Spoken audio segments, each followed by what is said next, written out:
In 2021, the government procured a system to track vaccines. This system, Vaccine Connect, is set to cost Canadians over $59 million. The government then decided to delay the development of key capabilities, forcing employees to use spreadsheets instead. This led to significant waste of vaccines and taxpayers' dollars, including confusion on expiration dates. Why did the government delay key developments on its own project, wasting vaccines and taxpayers' money? The Honourable Parliamentary Secretary to the Minister of Health. Thank you very much, Mr. Speaker. Canada's COVID-19 procurement strategy was undertaken at a time of considerable uncertainty with the goal of protecting the health and safety of Canadians, and that is what we did, Mr. Speaker. While Canada's overall COVID-19 immunization strategy has been a success, with modelling suggesting that public health measures without vaccination could have seen over 16.5 million cases and nearly 500,000 deaths, improvements can and will be made to ensure continued success and future preparedness. But, Mr. Speaker, there was no waste. That is a false claim. And to suggest that we didn't act expediently, Mr. Speaker, is outside of the frame of... For Carlton Trail, Eagle Creek. Well, Mr. Speaker, perhaps that member would like to have a conversation with the Auditor General.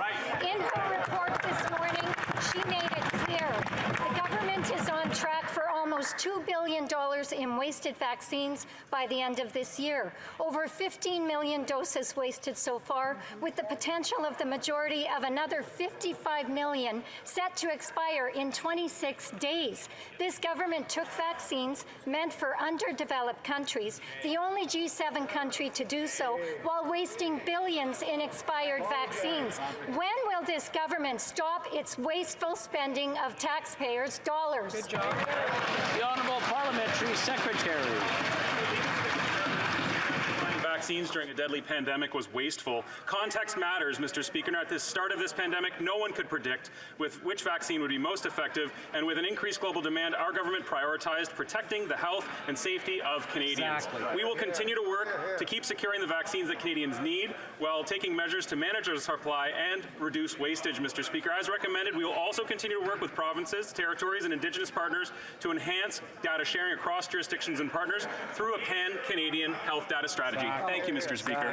The Honourable Member for Simcoe North. Mr. Speaker, the Auditor General stated that the process this government relied on to distribute COVID benefits led to $4.6 billion in overpayments to ineligible individuals and at least another $27 billion that needs to be investigated. So how much of this $32 billion can taxpayers expect to recover, and how much money is this government going to spend in administrative costs to recover money for taxpayers? Good question.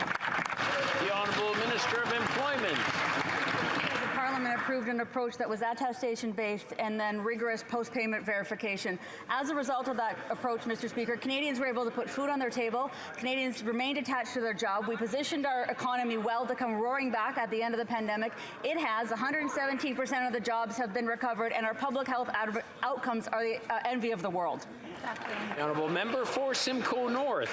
Mr. Speaker, the problem is the Auditor General said very clearly the post-payment verification process is anything but rigorous. The problem is taxpayers are now on the hook for these billions of dollars that they may never receive back. And this is the same failed process that the government is relying upon when distributing their new dental and rental benefits. So will the government admit that it had no controls and finally put some controls in place before they distribute any more government money?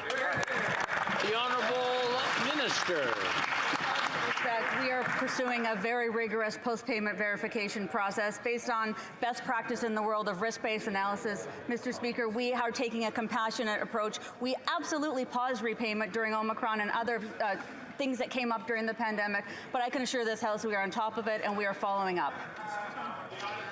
The Honourable Member for London Fanshawe.